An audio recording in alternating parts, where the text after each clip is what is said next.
Family crisis is created due to many ignorant scholar. অনেক বোনরা অনেক ভাইরা এসে আমাদের কাছে বলছেন অমুক শায়েখ বলেছেন যে বোনদের ঘরের মধ্যে কাজ করার প্রয়োজন নেই, যেগুলোর কারণে পারিবারিকভাবে অনেক সমস্যা তৈরি হচ্ছে। Family crisis is created due to many ignorant scholar. অনেক অজ্ঞ আলেমদের কারণে, অনেক অজ্ঞ স্কলারের কারণে বর্তমানে ফ্যামিলি ক্রাইসিস তৈরি হচ্ছে। এই কথাটি শুনে অনেকে আশ্চর্য হতে পারেন, আবার অনেকে রাগ করতে পারেন। এটা কী ধরনের কথা? কিভাবে আলেমদের কথায়, কিভাবে স্কলারদের কথায় ফ্যামিলি ক্রাইসিস তৈরি হয়, পারিবারিক সমস্যা তৈরি হয়? সেটি হচ্ছে এখন বর্তমানে আমরা দেখতে পাই, অনেক স্কলার দেখতে পাচ্ছি আমাদের সমাজের বিভিন্ন দিক নিয়ে কথা বলছে। নিঃসন্দেহে এটি ভালো দিক, এটা ভালো দিক। অনেক স্কলার বিভিন্ন বিষয় নিয়ে কথা বলছেন, কিন্তু এর মধ্যে অনেক স্কলার আছেন যারা অজ্ঞ থাকার পরেও তিনি পারিবারিক অনেক বিষয় নিয়ে কথা বলছেন, যে বিষয়গুলো সামনে রেখে অনেক পরিবারের মধ্যে ক্রাইসিস তৈরি হচ্ছে। অনেক বোনরা অনেক ভাইরা এসে আমাদের কাছে বলছেন যে শায়েখ অমুক শায়েখ কথা বলেছেন, অমুক শায়েখ এটাকে জায়েজ বলেছেন, অমুক শায়েখ বলেছেন যে বোনদের ঘরের মধ্যে কাজ করার প্রয়োজন নেই, অমুক শায়েখ বোনদের পক্ষ নিয়ে কথা বলেছেন।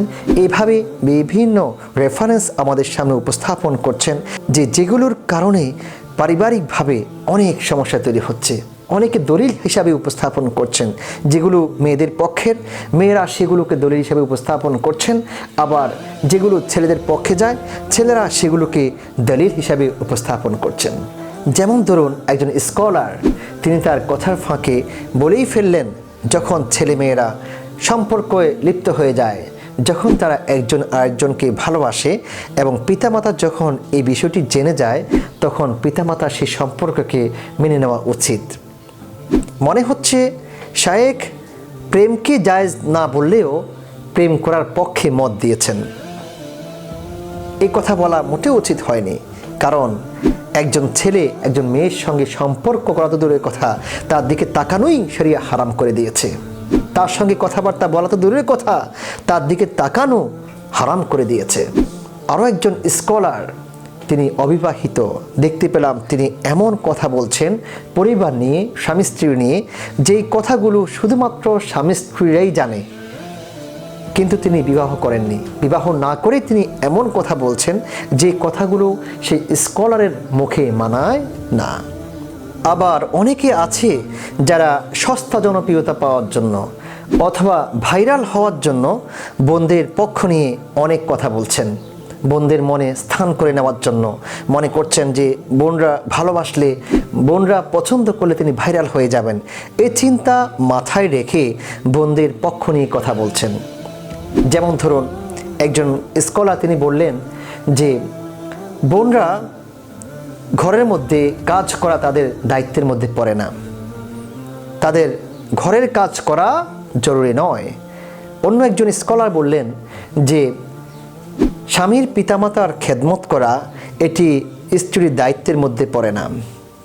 আরেকজন বললেন যে দায়িত্ব নিয়ে স্বামী বিবাহ করেছে, স্বামীর উচিত স্ত্রীর খাবার, পানাহার এবং তার সকল আসবাবপত্র, তার পরিধেয় সকল কাপড় চোপড় অ্যারেঞ্জ করে দেওয়া, এটা স্বামীর দায়িত্বে পড়ে। স্বামী দায়িত্ব নিয়ে বিবাহ করেছেন, কাজে যখন স্ত্রী রান্নাবান্না করবেন না বা রান্নাবান্না জানেন না, সেই সময় স্বামীর উচিত রান্নাবান্না করে খাওয়ানো অথবা রেস্টুরেন্ট থেকে খরিদ করে ক্রয় করে স্ত্রীকে খাওয়ানো তার দায়িত্ব, স্ত্রীর দায়িত্ব নয়। এখন যদি সেই শায়েখকে প্রশ্ন করা হয়, সেই স্কলারকে প্রশ্ন করা হয় যে আপনার পরিবারের মধ্যে কে রান্না করে? আপনার পরিবারে আপনার স্ত্রী আপনার পিতামাতার সঙ্গে সম্পর্ক রাখে কিনা? আপনার স্ত্রী আপনার কাজকর্ম খেদমত করে কিনা? নাকি আপনি রেস্টুরেন্ট থেকে ক্রয় করে আপনার স্ত্রীকে খাবার খাওয়ান? তখন নিঃসন্দেহে সেই স্কলার বলবেন, নো, আমার স্ত্রী সব কিছু করছে, আমার স্ত্রী আমার পিতামাতার সঙ্গে সম্পর্ক রাখা জরুরি, আবশ্যকীয়, আর না হয় সেই স্ত্রীকে আমি রাখবই না। তাহলে কেন লিমা তাকুলুনা মা লা তাফআলুন? আপনি যেটি নিজের জন্য পছন্দ করেন না, সেই কাজটি অন্য মানুষের জন্য আপনি বলছেন শুধুমাত্র সস্তা জনপ্রিয়তা পাওয়ার জন্য এবং ভাইরাল হওয়ার জন্য। কাজে এই বিষয়টিকে সামনে রেখে আজকে আমরা 3টি পয়েন্টে কথা বলবো। ফার্স্ট হচ্ছে আদ-দীনু আন-নাসিহা। দিন হচ্ছে কল্যাণ কামনা করা, দিন হচ্ছে উত্তম নসিহা করা, উপদেশ দেওয়া। সাহাবায়ে কেরাম জিজ্ঞাসা করলেন কার জন্য? লিল্লাহ ওয়া লিকিতাবি ওয়া লিরাসূলিহি ওয়া লিআইম্মাতিল মুসলিমিন ওয়া আম্মাতিহিম।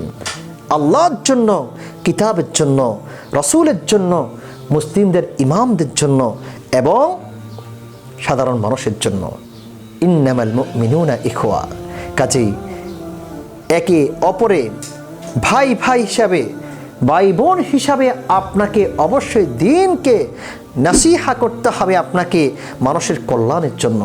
সেক্ষেত্রে আপনি আপনার মাথায় ভাইরাল হওয়া যে ভাইরাস এসে বসেছে, সেই ভাইরাসকে ঝেড়ে ফেলে দিয়ে আপনাকে কল্যাণের জন্য, মানুষের কল্যাণ হবে, পরিবারের কল্যাণ হবে এবং কোনো স্বামী স্ত্রী অকল্যাণের দিকে যাবে না, ক্ষতি হবে না, সেই বিষয়কে সামনে রেখে নিছক আল্লাহ রাব্বুল আলামিনের সন্তুষ্টির জন্য আপনাকে নসিহা করতে হবে। এটি যার পক্ষে যাক না কেন, পুরুষের পক্ষে যাক, মহিলার পক্ষে যাক, কিন্তু দিনের জন্য কোরআন এবং হাদিসকে সামনে রেখে যেটা কল্যাণকর হবে সেজন্য সেভাবে আপনাকে নসিহা করতে হবে। 2 নম্বর হচ্ছে, আপনারা জানেন রাসূল সাল্লাল্লাহু আলাইহি ওয়াসাল্লামের হাদিস। আল্লাহ রাসূল সাল্লাল্লাহু আলাইহি ওয়াসাল্লাম একবার ফাতেমা রাদিয়াল্লাহু তাআলা আনহার ঘরে প্রবেশ করলেন। আলীকে দেখতে পাচ্ছেন না। ফাতেমা, আলী কোথায়? ফাতেমা বললেন, আপনার আলী আমার সঙ্গে ঝগড়া করে ঘর থেকে বের হয়ে গিয়েছে। আল্লাহ রাসূল সাল্লাল্লাহু আলাইহি ওয়াসাল্লামের চেহারাটা লাল হয়ে গেল। ফাতেমাকে লক্ষ্য করে বললেন, ফাতেমা, নবীর কন্যা হিসাবে, রাসূলের মেয়ে হিসাবে কিয়ামতের দিন আলীর সন্তুষ্টি ব্যতী রেখে তুমি জান্নাতে যেতে পারবে না। তোমার জান্নাতে যাওয়ার জন্য অবশ্যই আলীর সন্তুষ্টি লাগবেই। আল্লাহ রাসূল বের হয়ে গেলেন, আলীকে খুঁজতে শুরু করলেন। দেখতে পেলেন মসজিদের একটি কর্নারে বাড়ির উপরে আলী শুয়ে আছে। গিয়ে বললেন, ইয়া আবা তুরাব, ও বালির বাবা। যেহেতু তিনি বাড়ির উপরে শুয়েছিলেন এজন্য বলছেন আবু তুরাব, ডাকছেন। আলীর মনে অনেক অভিমান, তিনি সাড়া দিচ্ছেন না। আল্লাহ রাসূল আস্তে করে বসলেন। বসার পরে আলীর হাতে যখন ধরলেন, আলী রাদিয়াল্লাহু তাআলা উঠে বসলেন এবং রাসূলের সঙ্গে ঘরের মধ্যে আসলেন। ঘরে আসার পর আল্লাহ রাসূল তিনি খাটের মধ্যে শুইলেন। এক পাশে ফাতেমাকে আর এক পাশে আলীকে শুইয়ে, মধ্যখানে রাসূল শুয়ে তিনি সুন্দরভাবে গুরুত্বপূর্ণ নসিহা দুজনের জন্য পেশ করলেন। সুবহানাল্লাহ। এই ঘটনা থেকে আমাদের জন্য শিক্ষণীয় রয়েছে। সেটি হচ্ছে আমরা কিভাবে নসিহা করব এবং কার জন্য কিভাবে নসিহা করব। 3 নাম্বার হচ্ছে, আপনারা জানেন রাসূল সাল্লাল্লাহু আলাইহি ওয়াসাল্লামের হাদিস দ্বারা প্রমাণিত, জনপ্রিয়তার জন্য নয়। বোনরা, আপনারা অনেকে রাগ করতে পারেন, আপনাদের মনে কষ্ট লাগতে পারে, কিন্তু রাসূলের হাদিস প্রমাণ করছে যে মহিলারা অধিকাংশই জাহান্নামে যাবে। আল্লাহ রাসূল সাল্লাল্লাহু আলাইহি ওয়াসাল্লাম তিনি যখন মেরাজ থেকে ফিরে আসলেন, ফিরে আসার পর তিনি যখন ঈদের নামাজ আদায় করে মহিলাদের পাশ দিয়ে যাচ্ছেন, তিনি বললেন, এ মহিলারা, আমি যখন মেরাজ থেকে ফিরে এসেছি আমি দেখতে পেলাম জাহান্নামের অধিকাংশ অধিবাসী হচ্ছে মহিলা। একজন মহিলা সাহস করে জিজ্ঞাসা করেই বসলেন, ইয়া রাসূলুল্লাহ, কেন হয়? তিনি বললেন, তোমরা স্বামীর কৃতজ্ঞ হও। স্বামী সারা জীবন তোমার জন্য করে যায়, তোমাকে দিয়ে যায়, কোনো একদিন যদি তোমার মন মতো না হয় তাহলে তুমি বলেই ফেলো, তোমার ঘরের মধ্যে এসে কোনোদিন শান্তি পেলাম না। আর 2 নাম্বার হচ্ছে, তোমরা বেশি বেশি করে লানত করো, শপথ করো। এই 2টি কাজ তোমাদেরকে জাহান্নামে বেশি পরিমাণে প্রবেশ করাবে।